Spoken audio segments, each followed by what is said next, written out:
Looking into his firstborn with the love, which breathes from both eternal, the first might ineffable, whence eye or mind can roam, hath in such order all disposed, as none may see and fail to enjoy. Raise, then, O reader, to the lofty wheels, with me, thy ken directed to the point, whereat one motion strikes on each other. There begin thy wonder of the mighty architect, who loves his work so inwardly, his eye doth ever watch it. See, how then so bleak brancheth the circle, where the planets roll to pour their wished influence on the world, whose path not bending thus, in heaven above much virtue would be lost, and here on earth, all power well nigh extinct, or, from direct were its departure distant more or less, ith universal order, great defect must, both in heaven and here beneath, ensue. Now rest thee, reader, on thy bench, and muse anticipative of the feast to come, so shall delight make thee not feel thy toil. Lo! I have set before thee, for thyself feed now, the matter I indite, henceforth demands entire my thought. Joined with the part, which late we told of, the great minister of nature, that upon the world imprints the virtue of the heaven, and doles out time for us with his beam, when circling on along the spires, where each hour sooner comes, and I was with him, weetless of assent, as one, who till arrived, weets not his coming. For Beatrice, she who passeth on so suddenly from good to better, time counts not the act, oh then how great must needs have been her brightness! What she was ith sun, where I had entered, not through change of hue, but light transparent, did I summon up genius, art, practice, I might not so speak, it should be e'er imagined, yet believed it may be, and the sight be justly craved. And if our fantasy fail of such height, what marvel, since no eye above the sun hath ever travelled? Such are they dwell here, fourth family of the omnipotent sire, who of his spirit and of his offspring shows, and holds them still enraptured with the view. And thus to me Beatrice, thank, O thank, the Son of angels, him, who by his grace to this perceptible hath lifted thee.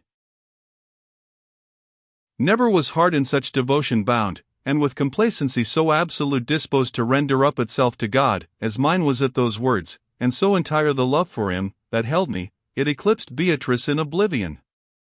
Not displeased was she, but smiled thereat so joyously, that of her laughing eyes the radiance brake and scattered my collected mind abroad. Then saw I a bright band, in liveliness surpassing, who themselves did make the crown, and us their centre, yet more sweet in voice, than in their visage beaming. Cinctured thus, sometime Latona's daughter we behold, when the impregnate air retains the thread, that weaves her zone. In the celestial court, whence I return, are many jewels found, so dear and beautiful, they cannot brook transporting from that realm, and of these lights such was the song. Who doth not prune his wing to soar up thither, let him look from thence for tidings from the dumb. When, singing thus, those burning suns that circled round us thrice, as nearest stars around the fixed pole, then seemed they like to ladies, from the dance not ceasing, but suspense, in silent pause, listening, till they have caught the strain anew, suspended so they stood, and, from within, thus heard I one, who spake, since with its beam the grace, whence true love lighteth first his flame, that after doth increase by loving, shines so multiplied in thee, it leads thee up along this ladder, down whose hallowed steps none e'er descend, and mount them not again, who from his phial should refuse thee wine to slake thy thirst, no less constrained were, than water flowing not unto the sea. Thou fain wouldst hear, what plants are these, that bloom on the bright garland, which, admiring, girds this fair dame round, who strengthens thee for heaven. I then was of the lambs, that Dominic leads, for his saintly flock, along the way, where well they thrive, not sworn with vanity. He, nearest on my right hand, brother was, and master to me, Albert of Cologne is this, and of Aquinum, Thomas the First. If thou of all the rest wouldst be assured, let thine eye, waiting on the words I speak, in circuit journey round the blessed wreath. That next resplendence issues from the smile of Gratian, who to either forum lent such help, as favor wins in paradise. The other, nearest, who adorns our choir, was Peter, he that with the widow gave to Holy Church his treasure. The fifth light, goodliest of all, is by such love inspired, that all your world craves tidings of its doom. Within, there is the lofty light, endowed with sapience so profound, if truth be truth, that with the ken of such wide amplitude no second hath arisen. Next behold that taper's radiance, to whose view is shown, clearliest, the nature and the ministry angelical, while yet in flesh it dwelt.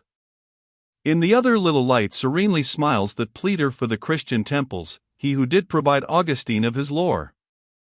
Now, if thy mind's eye pass from light to light, upon my praises following, of the eighth thy thirst is next. The saintly soul, that shows the world's deceitfulness, to all who hear him, is, with the sight of all the good, that is, blessed there. The limbs, whence it was driven, lie down in Ciel d'Oro, and from martyrdom and exile came it here. Lo! Further on, where flames the arduous spirit of Isidore, of Bede, and Richard, more than man, erewhile, in deep discernment.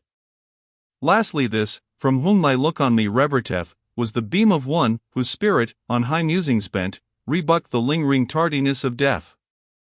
It is the eternal light of Sigebert, who scapt not envy, when of truth he argued, reading in the straw-littered street. Forthwith, as clock, that calleth up the spouse of God to win her bridegroom's love at matins hour, each part of other fitly drawn and urged, sends out a tinkling sound, of notes so sweet, affection springs in well-disposed breast, thus saw I move the glorious wheel, thus heard voice answering voice, so musical and soft, it can be known but where day endless shines.